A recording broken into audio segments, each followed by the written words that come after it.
May 22, 2011. A warm, unremarkable Sunday afternoon in southwest Missouri. Within a few hours, the city of Joplin would be split nearly in half, and an ordinary spring day would become the deadliest single tornado in modern American history. To understand how it happened, you have to go back to the season that built it. The year 2011 is burned into the record books as one of the most violent tornado years ever measured in the United States. By the time it ended, more than 550 people had been killed by tornadoes nationwide, the second deadliest tornado year on record. Forecasters had been uneasy for weeks. Aggressive fronts, unusual instability, an atmosphere winding itself tighter and tighter. On April 27th, it finally tore loose. More than 200 tornadoes touched down in a single day, ripping from the deep south up toward the northeast. Rescuers later described pulling the living from the rubble so quickly that they were forced to step past the dead. Across 4 days, roughly 360 tornadoes scarred the region. Scientists would name it the 2011 super outbreak, only the second event in history to earn that title, after the outbreak of April 1974. Communities barely had time to catch their breath before the calendar turned and the sky opened again. This time, it opened over Joplin. It began like a postcard. On the northeast side of town, families gathered to celebrate graduation. There was laughter, there were hugs, there was that particular optimism that belongs to people whose lives are just beginning. Joplin High School had just sent 455 seniors out into the world. And about 190 miles to the west, the sky was already starting to turn. At 1:30 in the afternoon, a tornado watch went up. The stated probability was modest, and for a town that had heard every kind of weather warning before, it barely registered. Another routine alert, nothing new. People had spent years living in a constant low hum of survival mode, and familiarity has a way of dulling the instinct to act. By 4 p.m., a single thunderstorm appeared on the radar and began to intensify with frightening speed.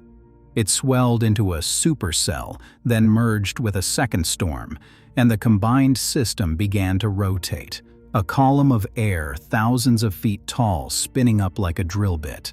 A mesocyclone locked onto Joplin as if the city were a target. At 5:09 p.m., the National Weather Service issued a tornado warning for the area. The countdown had started. The storm was a rain-wrapped monster, a high-precipitation supercell, which meant that even if a tornado was already on the ground, almost no one would be able to see it coming. At 5:17 p.m., just as the high school graduation was ending miles away, the warning was upgraded. 28 sirens wailed across the city. Alerts crowded the radio, the television, the weather channels. But sirens are not a guarantee. With windows shut against the heat, the warning struggled to get through, and the hills and valleys around the city distorted the sound, while sheets of rain and hail muffled it further. A later survey estimated that 1 in 10 residents, as many as 5,000 people, never knew the warning had been issued at all. Of the roughly 90% who did hear it, most took it seriously and tried to reach the safest place they could find. Some had only minutes. At 5:29 p.m., the meteorologists watching radar saw the shape they had been dreading. A hook echo, sharp and unmistakable. A direct strike was no longer a possibility. It was a certainty. By the time trained spotters began reporting funnel clouds and power flashes lighting up the horizon, the broadcasts had dropped any pretense of calm. There was no time left for measured language. The on-air warnings turned blunt and urgent, voices telling anyone still listening to take cover immediately, that this was not a drill, that a tornado was on the ground. Then the broadcast cut out, and the city began to go dark. At 5:34 p.m., the tornado touched down on Joplin's southwest side. It was rated EF5, the highest category on the enhanced Fujita scale, with winds estimated above 200 miles per hour and by some assessments closer to 250 miles per hour. For scale, that is the top speed of a Formula One car at full throttle. Except there was no track and no finish line, just a grinding wedge that grew to nearly a mile wide and stayed on the ground for more than 30 minutes, gaining strength the longer it churned. 3 minutes after touchdown, at 5:37 p.m., it slammed into St. John's Regional Medical Center. Inside the 9-story hospital were more than 180 patients and staff.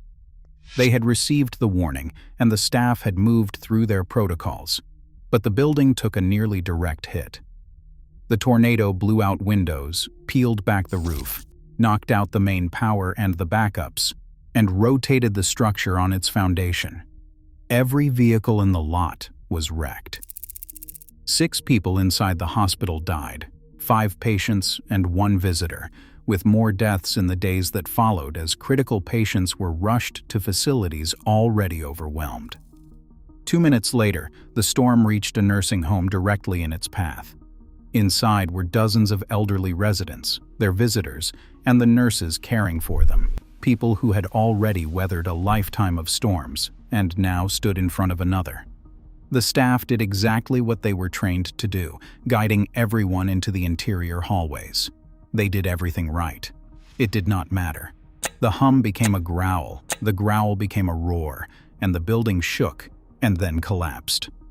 Lives were lost in a matter of seconds. At 5:40, the tornado tore into Joplin's downtown core. Entire blocks of homes were simply erased.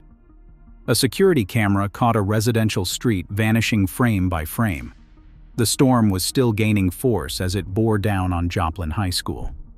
Several wings of the building disintegrated. Surveillance footage captured the wind ripping down the hallways, blowing out windows, caving in walls, dropping ceilings. Had graduation not been moved that year to a university campus miles away, the ceremony might have become a mass funeral for hundreds of students and their families. Pieces of the school were later found more than 60 miles away.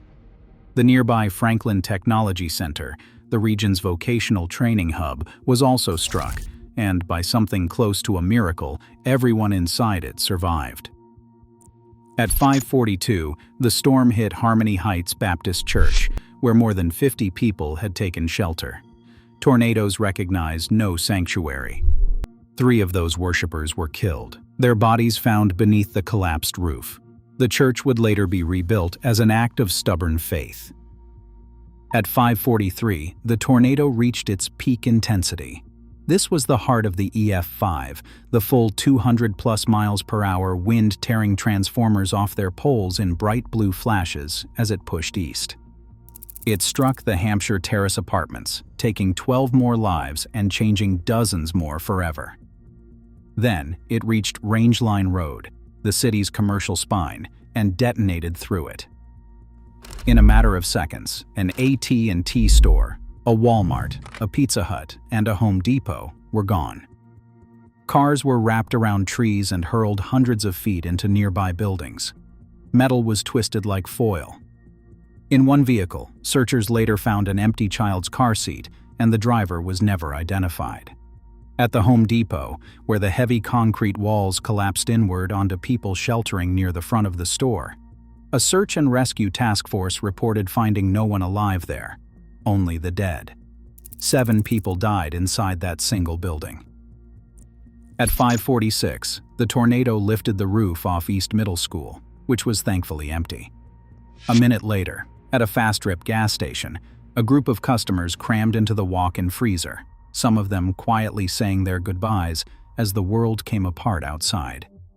The audio recorded inside that freezer is almost unbearable, full of fear and prayer and raw courage. The entire building was leveled. Every person inside the freezer lived. When they climbed out, the streets they had grown up on were unrecognizable, reduced to brick, shredded metal, and the smell of gas in the air. At 5:48, the tornado dragged across Interstate 44 in its final weakening miles, flipping trucks like toys and scattering cars along the highway. One witness said it looked as if a giant had brought its fists down on the road. And then the storm moved on, past the edge of the city. But it was not over.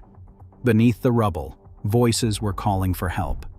People were trapped, the death toll was unknown, and it was far too early to feel any relief.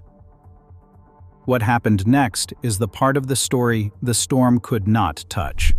With both hospitals crippled and communication lines down, the whole city turned itself into a rescue operation. Neighbors dug through debris with their bare hands. Help poured in from the surrounding states, from the north and the south, with no one waiting for orders, just human instinct doing what human instinct does.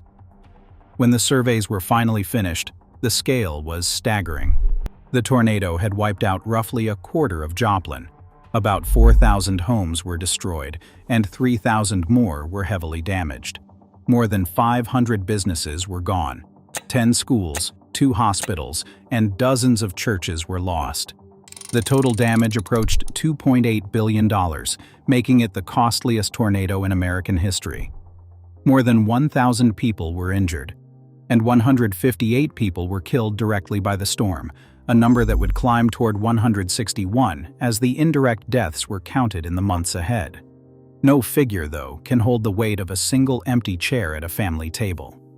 The storm also kept killing after the wind died. In the days that followed, a rare and aggressive fungal infection called mucormycosis began appearing in the injured, spreading from contaminated soil and debris into open wounds. 13 cases were confirmed. 5 of those people died. It remains the largest cluster of that infection ever documented. It took everything Joplin had, but the city refused to break. Within 3 years, school bells were ringing again. The hospital reopened. A park bloomed where the ruins had been. The pain stayed, in sleepless nights and old photographs and quiet memorials, but so did something else. Among the dead were people who chose, in their final minutes, to stand between strangers and the storm. Christopher Lucas was 27, a Navy veteran and a father, managing a Pizza Hut on Rangeline Road. When the tornado bore down, he herded nearly 20 employees and customers into the walk-in freezer. The door would not stay shut from the inside, so he wrapped a bungee cord around it and held on with everything he had. He was torn away by the storm. Nearly everyone he sheltered survived. Dean Wells managed the electrical department at the Home Depot and loved to sing in his church choir. When the siren sounded, he moved co-workers and customers toward the safest part of the store, then went back again and again for more people until the wall came down on top of him. Most of the building was destroyed, but not the spot where he had sent them. Don Lansaw was 31. He threw himself over his wife in their bathtub as the house disintegrated into splinters around them. She lived. He did not, struck by flying debris while shielding her body. She would later say she felt him cover her, and then felt him go still. Grace Aquino was 46 and had moved to Joplin from the Philippines. She wrapped her arms around her 12-year-old son as the walls came down. He lived. She did not. Cheryl Nelson was 34, working at the AT&T store on Rangeline Road when the tornado arrived, sheltering alongside co-workers and a family who had run inside for cover. The others made it out. She did not. And then there was Mark Lindquist, a social worker at a group home for 3 men with Down syndrome. As the tornado approached, he and a co-worker piled mattresses on top of the 3 residents, then lay across the mattresses themselves to hold them down. The storm threw Lindquist more than half a block and buried him in rubble, every rib broken, impaled by metal, his body unrecognizable. He spent weeks in a coma, then contracted the same fungal infection that had killed 5 others. By every medical expectation, he should not have lived. He did. When he finally woke, his first concern was not for himself. It was whether the 3 men he had tried to protect were okay.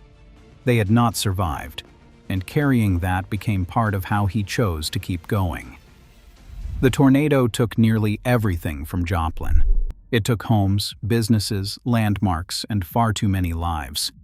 But it could not take the thing that surfaced in those last seconds inside freezers and break rooms and bathtubs and one battered group home. It could not take the instinct to reach for someone else. Every storm eventually ends. What lasts is the way people hold on to each other, take care of one another,